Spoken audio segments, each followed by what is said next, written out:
ನಮಸ್ಕಾರ ಸ್ನೇಹಿತರೆ, ಅಮ್ಮನ ಅಡಿಗೆ ಮತ್ತು ನಮ್ಮ ಬದುಕು ಚಾನಲ್ಗೆ ಸ್ವಾಗತ.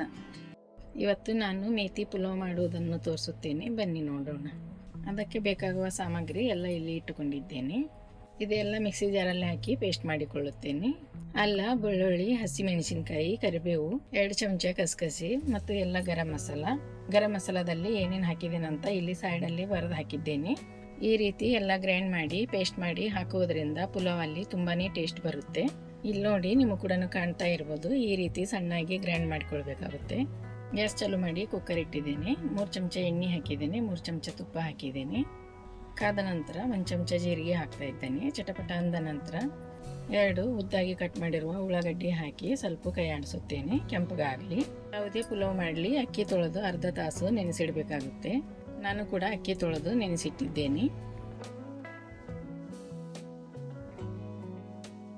ನೋಡಿ, ಉಳ್ಳಾಗಡ್ಡಿ ಕೆಂಪಗಾಯಿತು. ಗ್ರೈಂಡ್ ಮಾಡಿ ಇಟ್ಕೊಂಡಿದ್ವಲ್ಲ, ಅದು ಮಸಾಲ ಹಾಕಿ ಚೆನ್ನಾಗಿ ಮಿಕ್ಸ್ ಮಾಡಿಕೊಳ್ಳುತ್ತೇನೆ. ಮಸಾಲ ಹಸಿ ವಾಸನೆ ಹೋಗುವ ತನಕ ಸ್ಲೋ ಗ್ಯಾಸಲ್ಲಿ ಚೆನ್ನಾಗಿ ಮಿಕ್ಸ್ ಮಾಡಿಕೊಳ್ಳುತ್ತೇನೆ. ಈ ಮಸಾಲ ಗ್ರೈಂಡ್ ಮಾಡುವಾಗ ನೀರು ಜಾಸ್ತಿ ಹಾಕಬೇಡಿ, ಯಾಕಂದರೆ ಫ್ರೈ ಮಾಡಲಿಕ್ಕೆ ತುಂಬಾ ಟೈಮ್ ಹಿಡಿಯುತ್ತೆ. ಅದಕ್ಕಾಗಿ ಹಸಿ ವಾಸನೆ ಹೋದ ನಂತರ ಮೆಂತ್ಯ ಸೊಪ್ಪು ಕಟ್ ಮಾಡಿ ಹಾಕ್ತಾ ಇದ್ದೇನೆ. ಇಲ್ಲಿ ನಾನು 1 ಸೀಡು ಮೆಂತ್ಯ ಸೊಪ್ಪು ಸೋಸಿ ತೊಳೆದು ಇಟ್ಕೊಂಡಿದ್ದೆ. ಮೆಂತ್ಯ ಸೊಪ್ಪು ಸೋಸುವಾಗ ಬರೀ ಎಲೆ ಸೋಸಿ ತಗೊಳ್ಬೇಕಾಗುತ್ತೆ. ಈಗ ನೆನೆಸಿಟ್ಟಿರೋ ಅಕ್ಕಿಯನ್ನು ನೀರು ತೆಗೆದು ಹಾಕಿಕೊಳ್ಳುತ್ತೇನೆ. ಇಲ್ಲಿ ನಾನು ದಿನಾಲು ಯೂಸ್ ಮಾಡುವಂಥ ಅಕ್ಕಿ ತೊಗೊಂಡಿದ್ದೇನೆ. ನೀವು ಬೇಕಂದರೆ ಬಾಸ್ಮತಿ ಕೂಡ ತೊಗೋಬೋದು.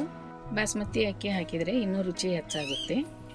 ಮಸಾಲದೊಟ್ಟಿಗೆ ಅಕ್ಕಿ ಚೆನ್ನಾಗಿ ಮಿಕ್ಸ್ ಮಾಡಿಕೊಳ್ಳುತ್ತೇನೆ. ಮೆಂತ್ಯ ಸೊಪ್ಪು ಮನೆಯಲ್ಲಿದ್ದರೆ ಅರ್ಜೆಂಟಿಗೆ ಈ ರೀತಿ ಪಲಾವ್ ಮಾಡಿಕೊಳ್ಳಬಹುದು. ಚೆನ್ನಾಗಿ ಮಿಕ್ಸ್ ಮಾಡಿ ಆದ ನಂತರ 1 ಲಿಂಬೆಹಣ್ಣು ಹಿಂಡುತ್ತೇನೆ.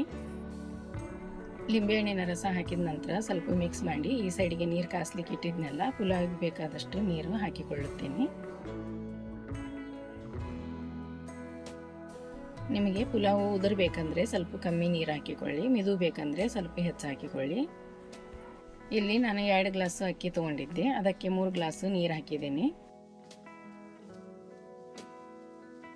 ಅರ್ಧ ಚಮಚ ಸಕ್ಕರೆ ಮತ್ತು ರುಚಿಗೆ ತಕ್ಕಷ್ಟು ಉಪ್ಪು ಹಾಕಿ ಚೆನ್ನಾಗಿ ಮಿಕ್ಸ್ ಮಾಡಿಕೊಳ್ಳುತ್ತೇನೆ. ಸಕ್ಕರೆ ಬೇಕಂದರೆ ಹಾಕಿ, ಬೇಡ ಅಂದರೆ ಸ್ಕಿಪ್ ಮಾಡಿಕೊಳ್ಳಿ. ಮಕ್ಕಳು ಮೆಂತ್ಯ ಸೊಪ್ಪಿನ ಪಲ್ಯ ತಿನ್ನದಿದ್ದರೆ ಈ ರೀತಿ ಪುಲಾವಲ್ಲಿ ಹಾಕಿ ಮಾಡಿಕೊಡಿ, ತುಂಬಾ ಇಷ್ಟಪಟ್ಟು ತಿನ್ನುತ್ತಾರೆ. ಈಗ ಮಿಕ್ಸ್ ಮಾಡಿ ಆಯಿತು. ಮುಚ್ಚಳ ಮುಚ್ಚಿ 1 ಸೀಟಿ ತೊಗೊಳುತ್ತೇನೆ. ನಿಮ್ಮ ಕುಕ್ಕರು ಹೇಗಿದೆ ನೋಡಿ, ಆ ಪ್ರಕಾರ ಸೀಟಿ ತೊಗೊಳ್ಳಿ. ನಾವು ಇಲ್ಲಿ 1 ಸೀಟಿ ತೊಗೊಂಡಿದ್ದೇವೆ. ನಮ್ಮ ಕುಕ್ಕರಿಗೆ 1 ಸೀಟಿ ಕೂಡ ಜಾಸ್ತಿ ಆಗುತ್ತೆ. ಅದಕ್ಕಾಗಿ 5 ನಿಮಿಷದಲ್ಲಿ ಸೀಟಿ ತೆಗೆದು ಮುಚ್ಚಳ ತೆಗೆದಿದ್ದೇನೆ. ಇಲ್ಲಿ ನೋಡಿ, ಮಿಕ್ಸ್ ಮಾಡಿ ತೋರಿಸ್ತಾ ಇದ್ದೇನೆ, ಎಷ್ಟು ಚೆನ್ನಾಗಿ ಕಾಣ್ತಾ ಇದೆ. ರುಚಿ ಕೂಡ ಹಾಗೆ ಬಂದಿತ್ತು. ನೀವು ಕೂಡ ಈ ರೆಸಿಪಿ ಟ್ರೈ ಮಾಡಿ ನೋಡಿ, ತುಂಬಾ ರುಚಿಯಾಗಿ ಬರುತ್ತೆ. ಎಲ್ಲರೂ ಇಷ್ಟಪಟ್ಟು ತಿನ್ನುತ್ತಾರೆ. ನಿಮಗೆ ಈ ರೆಸಿಪಿ ಇಷ್ಟ ಆದರೆ ಲೈಕ್ ಮಾಡಿ, ಶೇರ್ ಮಾಡಿ, ಕಮೆಂಟ್ ಮಾಡಿ ಮತ್ತು ಸಬ್ಸ್ಕ್ರೈಬ್ ಮಾಡಿ. ಧನ್ಯವಾದಗಳು.